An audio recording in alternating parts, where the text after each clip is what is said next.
Hi, and welcome to the Resilience Podcast. It's Brad Hook here, and today I'm joined by Anjuli Sherin, who is a Pakistani-American licensed marriage and family therapist specializing in trauma recovery, resilience building, and cultivating joy. She has 15 years of practice working with immigrants, South Asian, Middle Eastern, Muslim, and LGBTQI plus populations. Anjuli received her BA in Sociology and Anthropology from Mary Washington University and her MA from the California Institute of Integral Studies, very relevant to our integral approach at the Resilience Institute. She has trained and mentored leading figures in trauma recovery and energy psychology, and she's worked with Richard Strozzi Heckler, Stacey Haynes, and Vianna Stibel.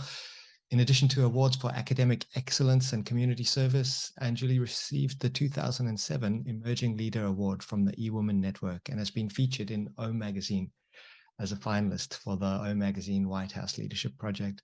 It's a real pleasure to get to spend some time with you today to talk about your book, Joyous Resilience, which I'm in the midst of at the moment, and to learn a little bit more about your life and your work. So welcome, Anjuli.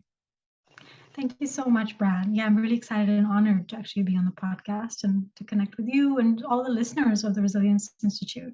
It's right on topic, obviously, for me. Absolutely, absolutely. So I thought it might be worthwhile giving us a little bit of your story. I know that you moved from Pakistan to the US, and well, what were some of those milestones that led to you writing your book, Joyous Resilience? Yeah, I mean, I love to tell the story, especially for anyone listening, like who's listening for their own personal journey, because even though it ended up being my professional journey at the end, with an authorship and to become like a clinician, it began actually with me getting on that plane from Pakistan and coming over as an 18-year-old to this new country.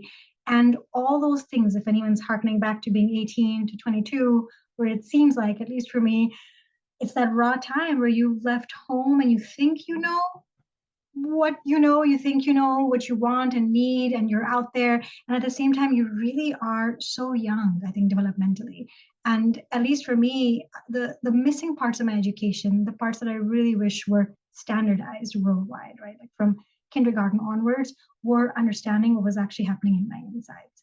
So even though, yes, I was prepared for college and I had done all my SATs and all of this stuff, I had no real knowledge of what sensations in my body were telling me about my feelings, and then what my feelings were telling me about my needs. And so what that led to, which I think happens for a lot of us, is conflict in relationships and feeling depressed and feeling anxious and not even having those words for it. It was just more, wow, I'm erupting into fights and I'm being irritable, or I feel down, or I feel kind of hopeless, or I'm not, having the romantic relational life that I want. Things like that, which I'm really, really grateful for friends and peers who were older than me who could actually reflect back and say, this thing that you're going through requires some help, and that help is called therapy.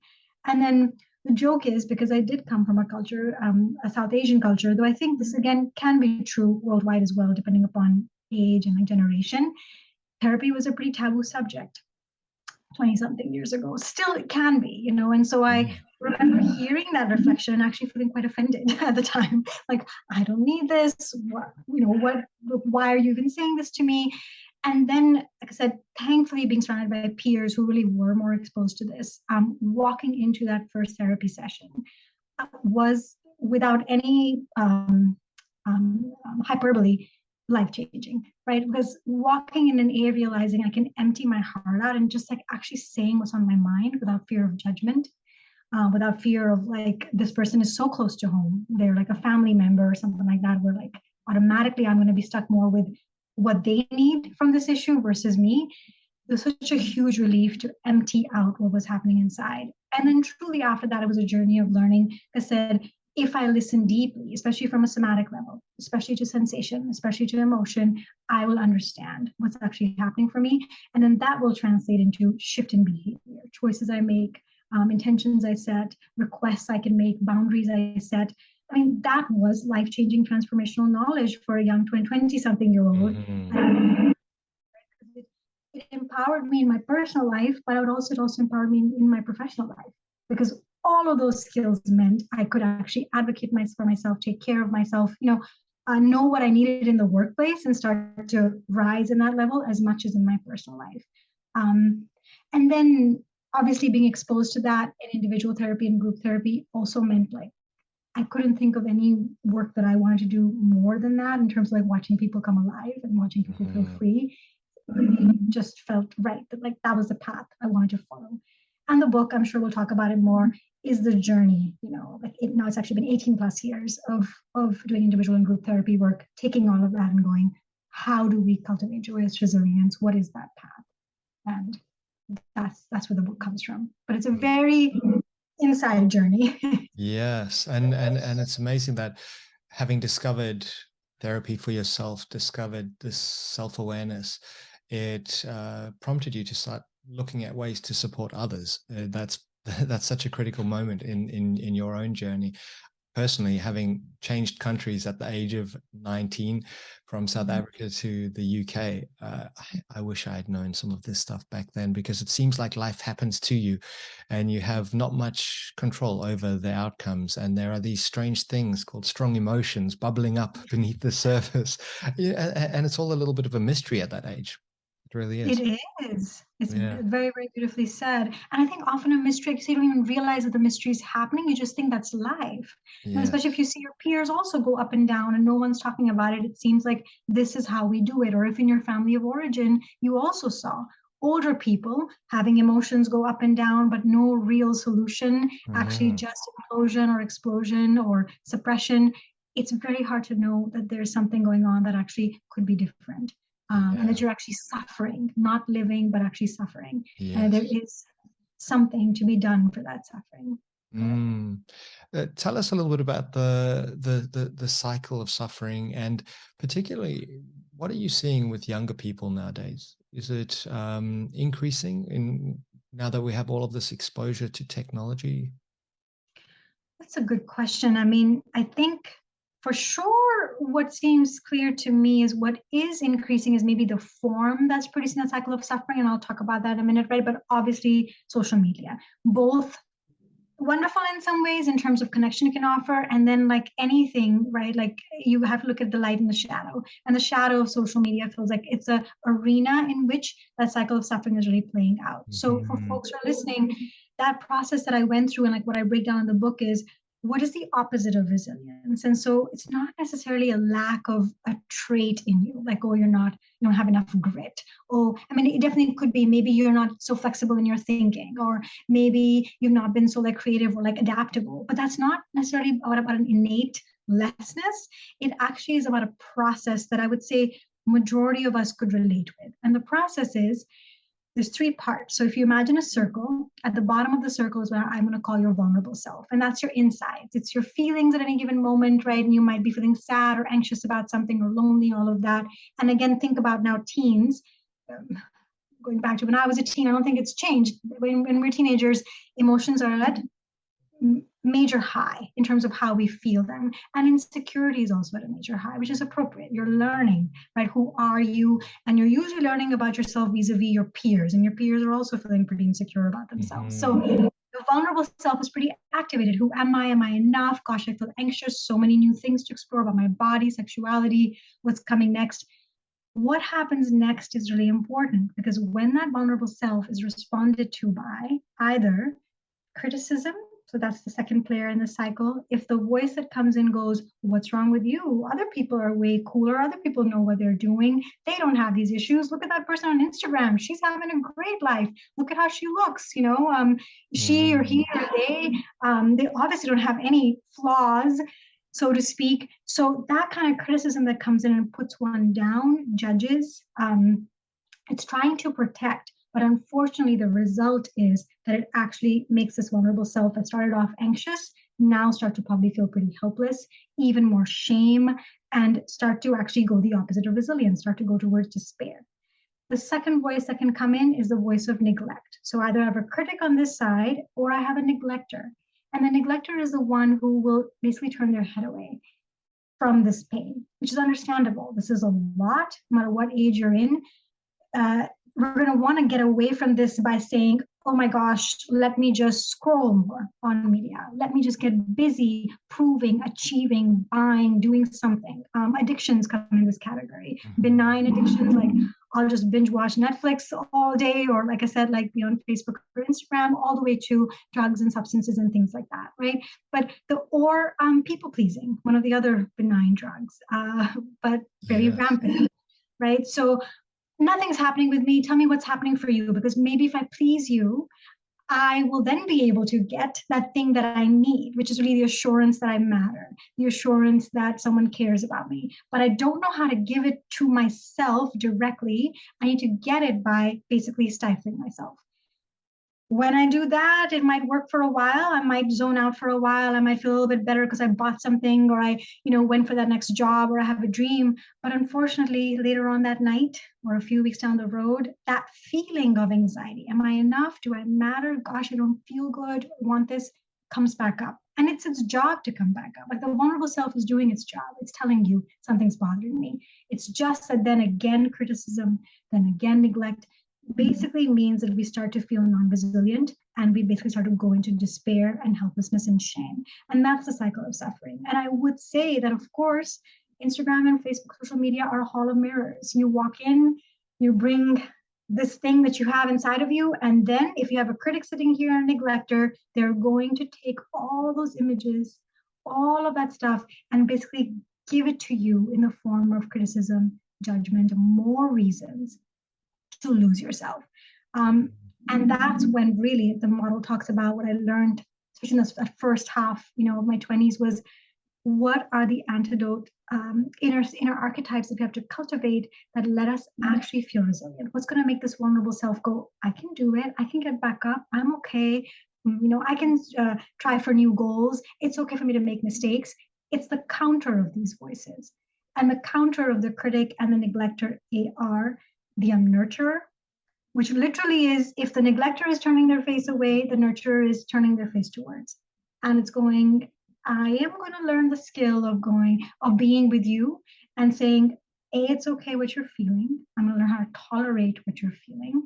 And then I'm going to deeply accept what you're feeling. Doesn't mean I like it, doesn't mean we're going to stay with it, but I'm going to accept this is where you are. And then I really want to deeply understand what's happening and what do you need. And I'm going to tend to you. I mean, just that, when you're talking about being 19 and going from South Africa to UK, or me, Pakistan to America, I wouldn't expect a 19-year-old to have that. But I do think that if that was what was happening in those years, I'm going to learn how to tend to myself and know it's life-changing again. I mean, that is like having your own inner best friend with you at all times. And to know that I'm deeply accepted and respected and understood no matter where I go. I mean, that's liberation, right? In some ways, it's like a profound rest inside, a profound quieting of mental chatter, and a profound joy that can come just from the nurture. Next is the protector. And the protector is the antidote to the critic. And the protector goes, all of that stuff is true. And now I'm going to take all of those feelings and sensations and emotions and translate them into needs and boundaries. Because probably there's things inside that you want to say yes to, or no to, or trying to think about it to, that you haven't felt like you have a right to, which is why you've been feeling anxious and depressed.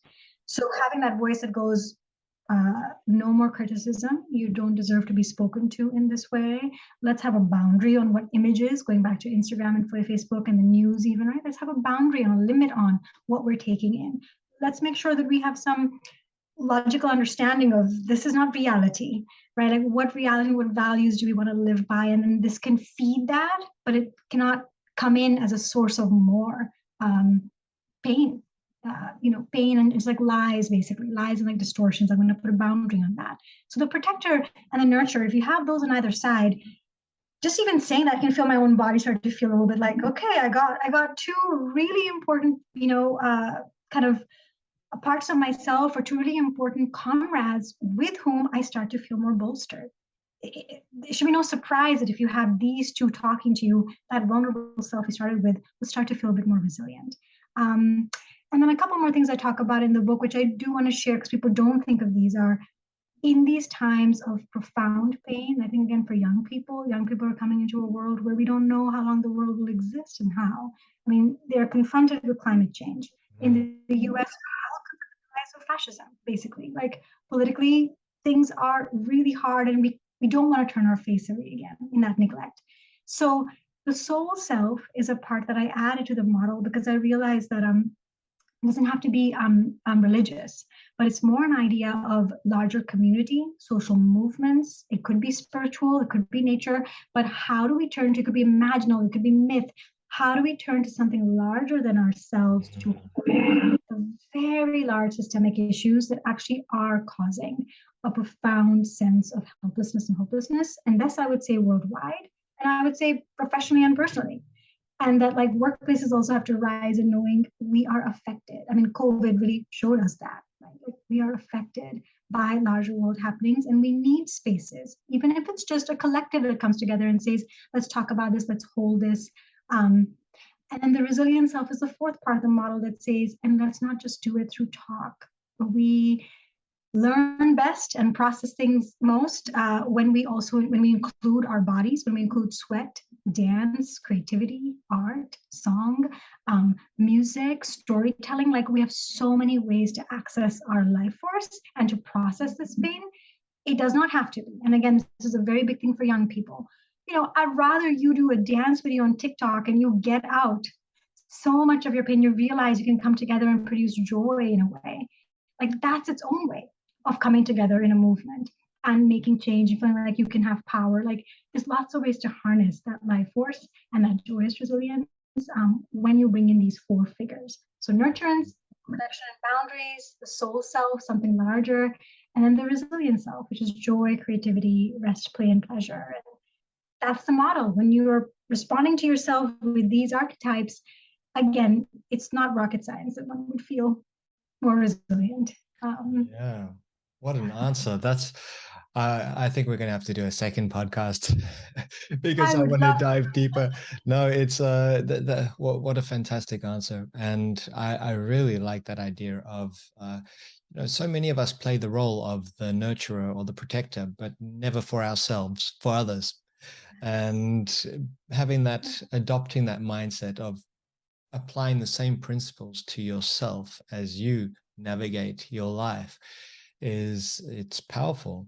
And also that idea of transcending yourself, doing something as part of a group, I mean, with those practical ideas, and that's so aligned with what we recommend at the Resilience Institute. It's move your body, get out there, do something you enjoy, find your flow state, because that Yes. is how you experience joy. Go and find it. We can't tell you what to do, but there must be something that you do enjoy, and do Mm-hmm. more of that as part of Mm-hmm. your resilience building. Tell us a And I little love bit. the emphasis on do. Just want to say that, like I Yes. love that you all focus on flow and do or experience, because Mm, this is not a concept. Like, I mean, it's nice to have the theory. It is a lived experience, and only by the doing, right? Like even like, for example, nurturance, like you said, when I work with nurturance, I say, what is the gesture with which you nurture? What is the body language with which you maybe sit across from one of your supervisees, right? Like what are you emanating from your body? Because it's so much about a full body experience, much less your words, so that matters. So how do you take that on? And how do you somaticize it? How do you make it into a body-based activity, whatever it is that you're wanting to practice? Because concept, it's lovely, but it is not even the beginning, I would say. It's like a little mm. seed out there. So I just love that you all do that, and I Yeah, highly recommend doing. definitely. And I sometimes consider it life as a dance rather than this journey to some destination. Uh, Try and find a way to enjoy the experience, because it is precious, right? We're all going to encounter all kinds of adversity. Can you dance your way through it? And I think that's very aligned with joyous resilience Yeah. as per your book. Yeah, it depends on your dance partner, right? When you're dancing with a critic and Yes. a neglector, that's a hard dance. I mean, Hmm. it's actually hard to dance, or if it's a dance of misery. But if you're dancing with nurturance, protector, soul self, the creative self, then you actually are dancing. Then you are moving. So it just depends on who your dance partner is, I think, because that makes a lot Yeah. of difference. That's a great point. Who is your dance partner, and where are you dancing? There are different Right. places to go and dance. You don't have to stay in the same. If the nightclub is not for you, go to the ballroom, or find places that work for you. I'm really interested in intergenerational trauma. This is an area where you've done a lot of work, and I know it affects some people more than others. In what ways can intergenerational trauma inhibit resilience? Yeah, I mean, so first, I mean, I think again, lucky the one who's listening who does not have some experience of intergenerational trauma. So I think as human beings, right, most of us have lived in histories like where things have happened along the way, though they may not have been called or recognized as trauma. So one way that I think of trauma is anywhere where there was a break in safety and a break in connection, where something happened. Doesn't even have to be a huge event. It doesn't necessarily have to be what people think about it, like physical abuse or sexual abuse or neglect. But if something occurred that you were not able to metabolize or your family were not able to metabolize because there wasn't enough support there or safety for it, right? Like one could have a simple car accident, or I mean, not simple, but like, you could have one event that occurs or you witness something, but because there wasn't someone present who helped you make meaning of it, who held you, who said, it's okay that you're crying, you're scared, that can stay locked in the body. And then we don't even know anymore as time goes on that it's affecting us, except for the ways that how we cope with it by shutting down, by losing access to ourselves. So it shows up later on in life. And then to tie it back to cycle of suffering, I mean, intergenerational trauma shows up first as the critic and the neglector don't come from nowhere. They are learned. And with a lot of compassion for if you learned them in your family of origin, obviously they learned it from before that and before that. And if we're looking from the lens of intergenerational trauma, we also have to bring a lot of compassion. So back to the nurture that says, this was the best thinking. Whether you know where it came from or not, just know it probably was the best thinking in the worst of times. This was the way that somewhere along the way, it made sense to cope by criticizing or abusing or getting away and like misusing substances or dissociating, because that was all that was available to survive at the time. And it probably made sense. So that's one lens to bring, is like when you look at the cycle of suffering for yourself, when you walk it through, if any of you are going to read the book, you'll see like I walk you through thinking about where did it come from, one generation back and before that. Now, what I also talk about, which I'll just touch on lightly here, is intergenerational trauma usually does not exist just in isolation in the family. And the piece that most psychological books or trainings are going to miss, but in the world we live in, it's harder and harder, and it's more like salt in the wound to keep missing it, is that intergenerational trauma sits inside of systemic and historic trauma. If our families were suffering, they might have also been suffering because the larger political systems that were around them, the history of the time, right? Like depending upon their social location, the race they belong to, the culture, the religion, the class, all of that would have affected how much support they got from the larger systems, or actually oppression was at play, which made it really hard for your family of origin to actually thrive. And then that lack of thriving turned into, of course, criticism and neglect that were internalized and got passed down to you. So this really matters because I think, Brad, as you probably know, right? I mean, common ways of talking about resilience are, is very individualistic. Again, it's an innate thing, something that you should learn, or you had or you didn't, or it's a failure. If you're not resilient, it's a failure, and it's a personal failure, as opposed to really, like, if we come back to nurturance and protection, as a society, as teachers, as all of us listeners, we have to understand the nurturer needs to look at any kind of trauma, intergenerational, and have that lens of compassion that says, I want to understand, I accept this is here, it was wise, tell me more. And the protector needs to come in and go, were you protected? Did the larger society support you, or actually were you harmed by larger society? And are you continuing to be harmed by? And in that case, though we all are dancing, not all of us are dancing in the same places, and not all of us have access to the same places. And so it's very important when we talk about resilience that we always hold context and go, we're going to do everything we can to identify your inner cycle of suffering and how you can grow in the cycle of resilience. But we're also going to really honor that the places that you have to dance, how much life supports you to have that, is not equal. And we need to be working towards that. And one way of working is just honoring and naming that. I hope that makes sense, but it feels important to name. No, it really does.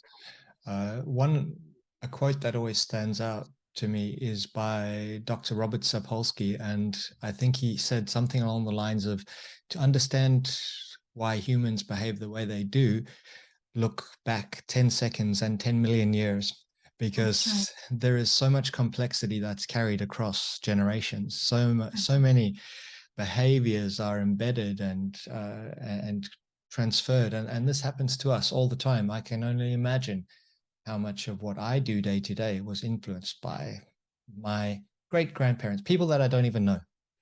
Exactly. Yeah, Exactly. it's very Yeah. interesting. And what can people do? So, for example, I recognize certain behaviors, or I recognize certain thought patterns, scripts that I'm running. Are there practical things that I can do to that people, our listeners, can do to bring themselves back to the present? Because I think that's such a key part of resilience is mindfulness, obviously embodied action. What are some tips for people who want to stay present in this busy world? Absolutely. I mean, so to me, the being present, right? If you kind of, I like to just keep tying it back to the model because I'm like, okay, there's a way in which to vision this. So if you're Yes. not present, know that in that moment, probably you're not, because are you caught in those scripts you said are probably the scripts of the critic, this and that, and what's happening in the future, and how are you less or how are you more? Or is it that the neglector is coming in and going, this is a lot, this world is kind of crazy, I don't know what's happening for you, let's just check out what's happening over there, let's go put out this fire, right? So to get present, you may want to get present to first, where are you in the cycle of suffering? Because that is already a wake up. You're not just being it, you're actually recognizing, oh, I'm caught in criticism, or I'm caught in neglect, or wow, I'm actually having some feelings in my body. Now, obviously, we start with the nurture, and the nurture, any practice that you could do. So yes, breath meditation is great, with the caveat, not everybody connects to sitting down. And I think especially if you have had trauma in your life, or your just nature is more of a mover, it's okay. You do not have to sit down and close your eyes and get present with your sensations and emotions. I mean, that actually can be a big deal. It can bring up a lot. So if that's you, please also, if you have it in your, if you have access to it, do it with somebody. And so who could that somebody be? It could definitely be a therapist or a coach. It could also be a movement teacher. It could be a yoga or a dance teacher. It could be a sports teacher or a martial arts teacher. Like any activity that invites you into your body and to be present in your body, as in like using your hands. You could be doing a sculpting class. Um, you could be climbing at the gym. Like anything that engages your body and forces you into the moment in that way is a way to start to build comfort with coming into the moment. And then, of course, hands down, doing some piece of work that really is a little bit more about what sensations are happening inside. I think emotions can even be easier for people, but sensations are actually where it begins, right? So, am I hot or cold right now? Is there movement or quietness in my body? Am I tense? And if so, where? Or am I relaxed? Even a few clues or prompts that guide you to sensation, fastest way to come into the moment. And any somatic practitioner that you work with, if you do any kind of therapy or coaching, like I said, just make sure that it's body based. Thinking is awesome. The body is the place, though the body's not separate from thinking. The body is where we're thinking from. So just something that brings that together. So movement practices, breath practices, practices that invite touch or connection with the body in any way are a good place to begin, um, to be in the moment. I also would say, I think for me, like in my 20s, it was much easier to be in the moment when a lot of that chatter had been talked out and released. So there is a balance, and there might be things going on in your mind. This is where like you can sit in meditation and it might feel good, but if you feel a rise of chatter, sometimes it's not enough just to watch it go by. Sometimes that chatter actually wants more of your attention. It wants to be picked apart and heard. There's stories in there that need to be grieved. There's needs in there that need to be understood. So journaling, speaking with a trusted other person, joining even a group, like processing it out does matter. So I would say that as well. Those are a Very, couple of things I can think of. very nice practical tips, and also important not to be prescriptive and say meditation is the answer. Go and cross your legs and chant a mantra. Not for everybody, or the No, form of it. Different different kinds. Yeah, breath Yeah. meditation is not the answer. Yeah, for sure. Yeah. Yeah. Tell us a little bit. I was reading your book, which I recommend. There'll be a link in the show notes. What does a joy culture look like versus a consumption culture? Because I think we're so this endless cycle of consumption and this disposable culture that we live in. It's not sustainable. We know that quite clearly. What does a more joyful culture look like from your perspective? I just love that word. Like even just hearing you say joy culture makes me feel just more alive or like my heart open. And I'm gonna, put a little wish out there that maybe be having more of these conversations in this world. What does a joy culture look like instead of a consumption culture? And I think, a few things. One would be to understand, even if you're going to consume, depends on like also what you're consuming, is really what you're trying to meet by that. So I think a joy culture, first of all, is one where we are connected to our bodies and our emotions, and we have a greater sense of what we're really seeking. And so, like when I teach, like an hour and a half long workshop on this, for example, even though it's a very small amount of time, one thing I'll always emphasize is to really think about it. What's the need that you've been trying to meet through the buying, achieving, succeeding? And in the 18 years of working with clients and myself, I got to tell you about, I don't think the answers vary so broadly. Like in the end, it feels like we want to feel fulfilled, but I want to feel loved. We want to feel like we're enough. Want to feel like we matter. But the ways that we've been taught to seek that are outside, right? Or they are about a future. When I get that thing, then I will feel. And so what I like to play with people in joy culture is like, if you had that thing, then what would you feel? Oh, well, then I could rest, then I'd be at ease. Or then I would feel like, good about myself. And it's like, okay, how do we have that now? Where does that live now? And some of the ways that I like to play with that is I offer people just a few qualities, and you don't have to use these, you can come up with your own. But I talk about things like rest, play, beauty, pleasure, and fun. And what I say is these are all the things that are usually in many cultures or workplaces are the things that are put off to retirement, vacation, the weekend.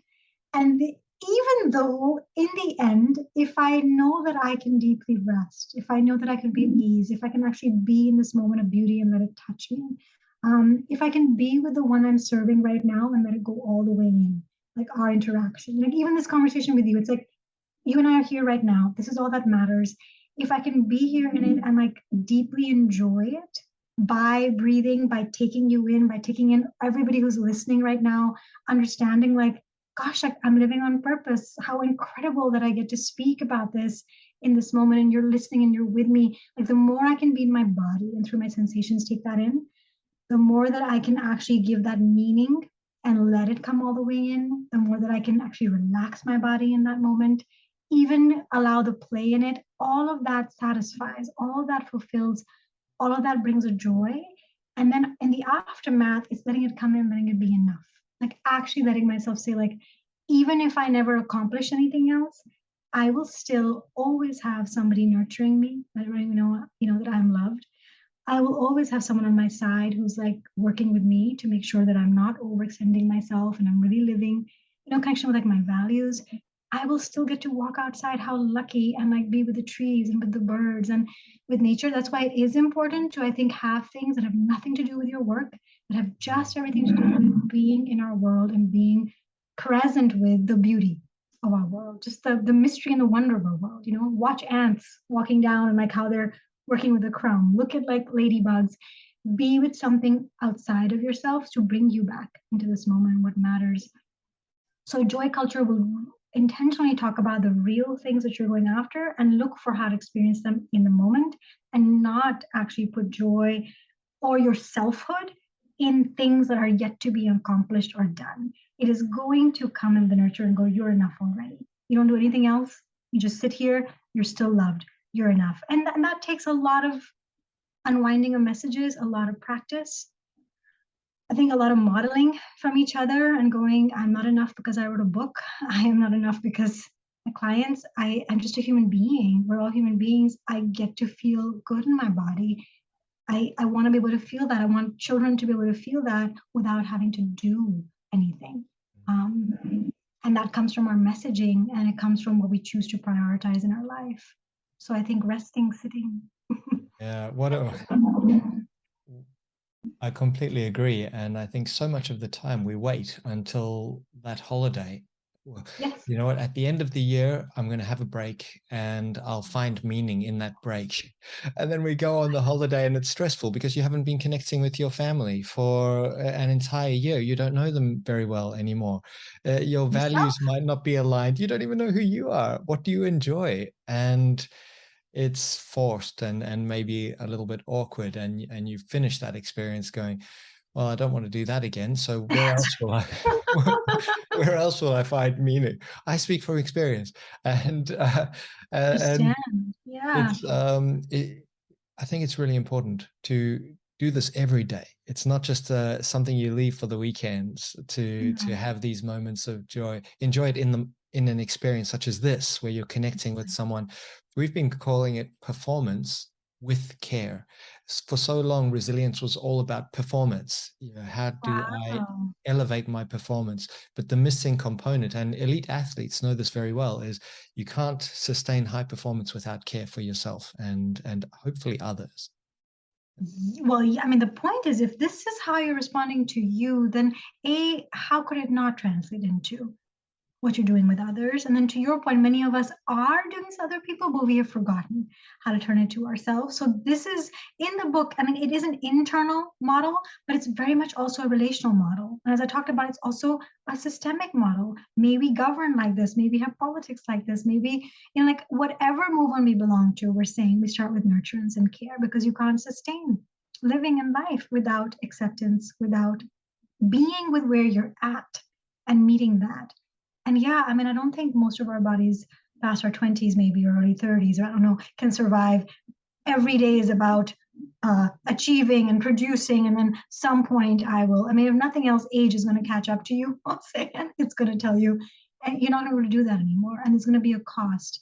And yes, the cost to your body, but also your relationships, but truly to your soul and joy. Like you're not living anymore. So how do you work in a way that brings you joy? So in that workshop I described, we talk about how do you do your life in a way that brings you either rest, ease, beauty, pleasure, play, or fun, but it's woven in, whether it's the cup of tea that you drink while you're doing your thing, whether it's you actually take your breaks. How many people do not take breaks at work? Whether it is you pause and you enjoy the interactions, you keep your boundaries and you end on time when you need to, right? Like whatever it is, there's so many ways of living your life every day that make life life, not life put off. And do you think that a joyous culture, if we start to adopt these practices individually and collectively, we can move towards, well, I think that if we know what we need and why, we can move carefully towards a more sustainable future where we are more mindful about what we consume and the decisions we make day to day, because I think that's sometimes the missing piece. People go, I want to do something that reduces the footprint we're having on this planet of ours, but I don't know where to start. And I'm so involved in this illusion of consumption and everything else that my actions won't make a difference. But they actually will if we collectively start becoming really, really, really mindful about what we do and why we feel the way we feel and what we think we need. It will have that ripple effect. I think what I would say to that is yes, of course, it matters, because the more that you're connected to and sensitized to your own sensations and feelings, again, what's happening in your body, you have more of a sense of not only when you're needing something, but I think also when you're satiated. Because, like I said, if I don't know that what I'm feeding, when I'm reaching either for the extra donut or the next piece of fabric or clothing or the next car or house, if I don't know if that's coming from an empty hole inside that has nothing to do with physical hunger or actual need, it's to do with compensating for I'm not enough, I feel despair, I feel anxious. Yes, it behooves us to understand and know what's happening for ourselves, because our consumption will change. I mean, I think that's why capitalism and industry does not want us, really wants to keep us so busy and working so hard they don't even have time to touch base with the things that actually fulfill us. If I was home more with my family and I was sitting in nature and I got to exercise and meditate, and I actually knew that I had universal income and healthcare and I wasn't so stressed, and actually I was taught that aging is a totally normal process and you're wonderful and lucky to be alive, I wouldn't need to buy all their things to make myself feel better, which is not going to be that great for them, but wonderful for me and the planet. So it all connects.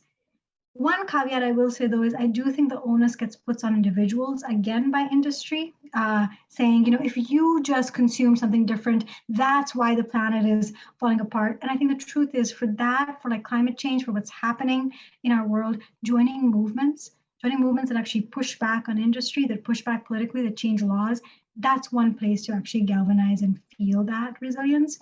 But of course, it can also usually only happen, I think, for a lot of us who are so stressed out. If you can find a way to first get some rest, if you are somebody who's listening who actually has some power in the industry that you're in, where you could actually advocate for your employees and supervisees to get the rest, to take their time off, you need that downtime to even be able to hear yourself again, to even have the energy to be like, oh, my body, my family, and then, whoa, my community, my world. So that's why rest really matters, because we all are telling each other, like, we know the world is on fire. We know we need to do something.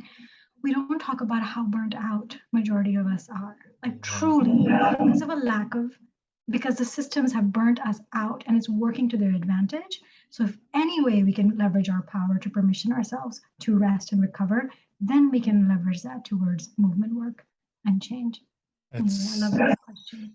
Such a powerful message, and so aligned again with our latest research, which showed that the number one factor supporting people who stayed really resilient through the pandemic was sleep. Yes, exactly. I know the like taboo subject too, huh, Brad? Like people don't like people have been shamed into, well, I only get 6 hours of sleep and that's great. So anybody needs to hear it. I get 9 to 10. I need 10, and truly it has saved me. So please, if you can, give your bodies what you need. And I also love naps. Naps are part of my joy practice. So if your body needs a nap, take a nap. Like, yes, sleep helps us stay resilient, helps us integrate, and all forms of rest. All forms of rest. Relaxation was the fourth most important factor. And second was fulfillment, taking a few moments out to enjoy your experience of life, right? Simple things. So a few last questions. Who inspires you, and what are some of your practices that enable exquisite self-care for you as an individual? Gosh, who inspires me? That's a big. I'll talk about two that are so completely the opposite, and yet I do love them. So I love AOC, who's a Congress member here in the U.S. You probably know her, Alexandria Ocasio-Cortez. And what I love about her is her ability, I think her resilience in terms of she teaches so much. She connects through social media. She obviously, is doing so much work just to, I think, really care for the collective. Like her politic is really, let's care for the collective. Let's think in ways that are really just about how can we all thrive.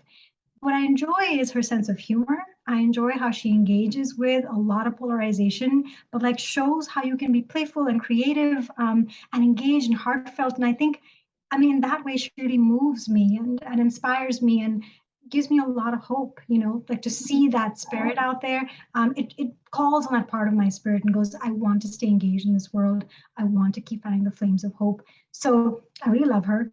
Now, her work ethic, the amount that she's called upon to do, that I watch that and I'm like, gosh, like, again, I wish that this was different systemically. I wish that she didn't have to do it at this level.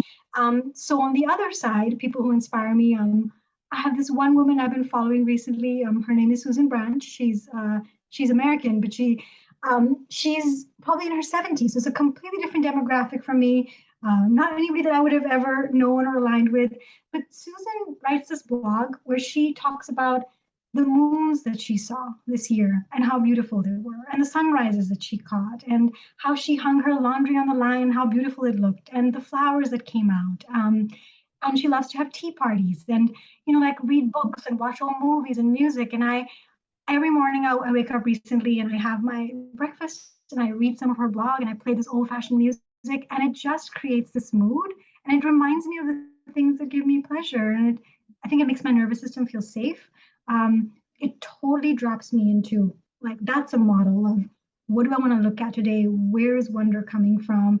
I can change my mood easily if I do these things. Like if I put my focus on something unrelated to, like I said, world politics, personal ambition.